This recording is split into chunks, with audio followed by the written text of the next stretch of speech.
मेरे YouTube channel math solution में आपका स्वागत है।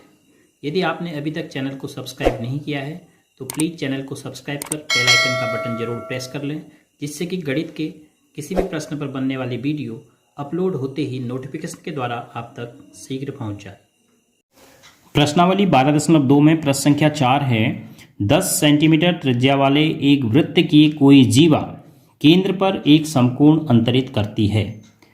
10 सेंटीमीटर त्रिज्या है वृत्त की, उसकी कोई जीवा आपको चित्र में दिख रही है, एक जीवा, इसका मैं नाम रख देता हूँ ए बी।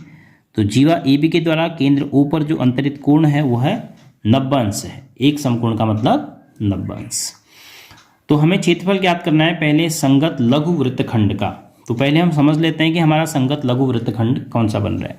तो जब जीवा के द्वारा वृत्त के भाग होते हैं तो वृत्त के भागों को हम वृत्तखंड कहते हैं। तो ये जीवा है, तो संगत लघु वृत्तखंड आपका ये है। पेंसिल से जो छायांकित किया है यह भाग है संगत लघु वृत्तखंड। तो इसका क्षेत्रफल हम कैसे निकालेंगे? संपूर्ण त्रिज्यखंड में से हम त्रिभुज AOB का क्षेत्रफल घटा देंगे। तो पहला भाग संगत लघु वृत्तखंड का हमें क्षेत्रफल निकालना है। तो पहले नोट कर लेते हैं क्या क्या हमें पता है। वृत्त की त्रिज्या पता है, वृत्त की त्रिज्या r बराबर 10 सेंटीमीटर और केंद्र पर जो कोण बना है, केंद्र पर कोण जीवा के द्वारा थीटा बराबर समकोण 90 अंश। संगत लघु वृत्तखंड का क्षेत्रफल हमें निकालना है। तो संगत लघु वृत्तखंड का क्षेत्रफल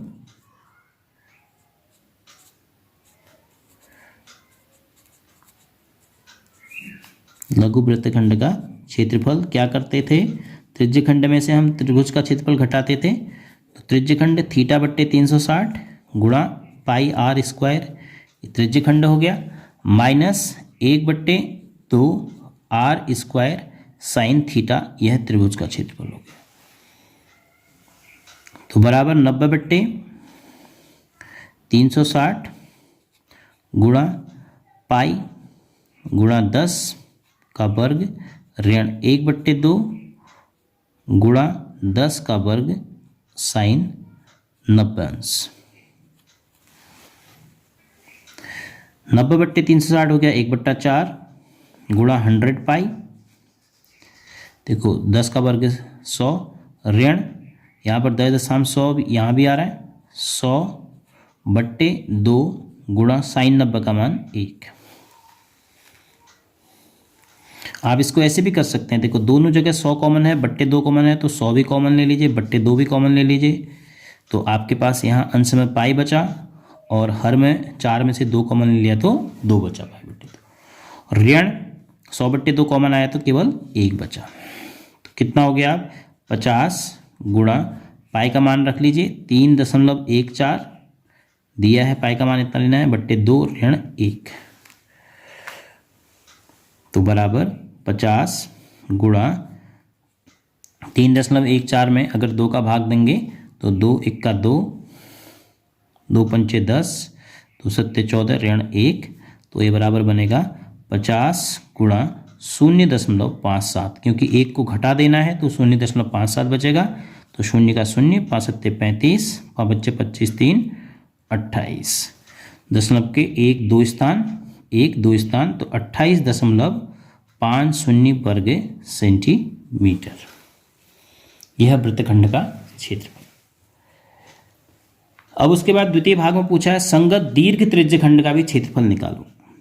अब संगत दीर्घ त्रिज्यखंड कौन सा बन रहा है?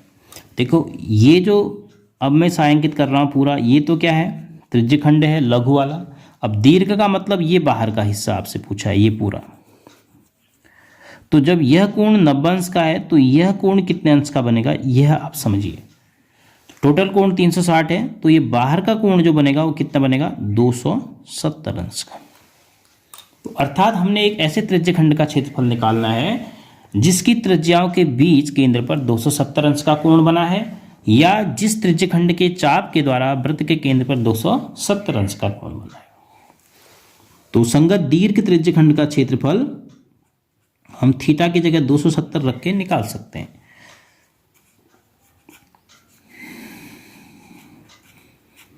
दीर्घ त्रिज्यखंड का क्षेत्रफल बराबर 270/360।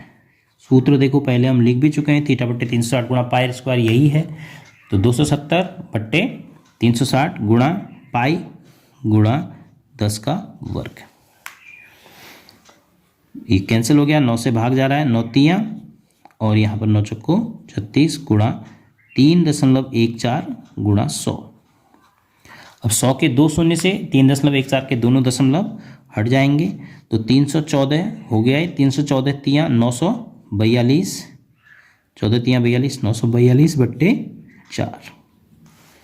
तो इसको आप कैंसिल करेंगे तो 2 से 2 चौको 8, 2 सत्ते 14, 2 इक्का 2, 471/2 वर्ग सेंटीमीटर। तो इस प्रकार हम संगत दीर्घ त्रिज्यखंड का क्षेत्रफल निकाल सकते हैं।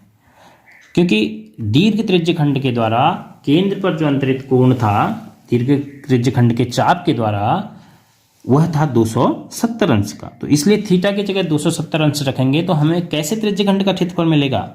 जिस त्रिज्यखंड के चाप द्वारा केंद्र पर 270 अंश का कोण बना है और वह है यहाँ पर दीर्घ त्रिज्यखंड। तो मैं आशा करता हूं कि त्रिज्यखंड वृत्तखंड का क्षेत्रफल निकालना आप सीख पा रहे हैं। तो बाकी प्रश्न भी आप स्वयं से भी प्रैक्टिस कर सकते हैं। अगर आपको फिर भी समस्या आ रही है तो हर प्रश्न का वीडियो तो आपको YouTube चैनल पर मिल ही रहा है। तो पहले YouTube चैनल देखने से पहले आप स्वयं भी प्रैक्टिस कर सकते हैं कि कितने प्रश्न आपको स्वयं आ जा रहे हैं। अगर आपको फिर समस्या होती है तो फिर आप चैनल पर जाकर प्रश्न के हल को देख सकते हैं।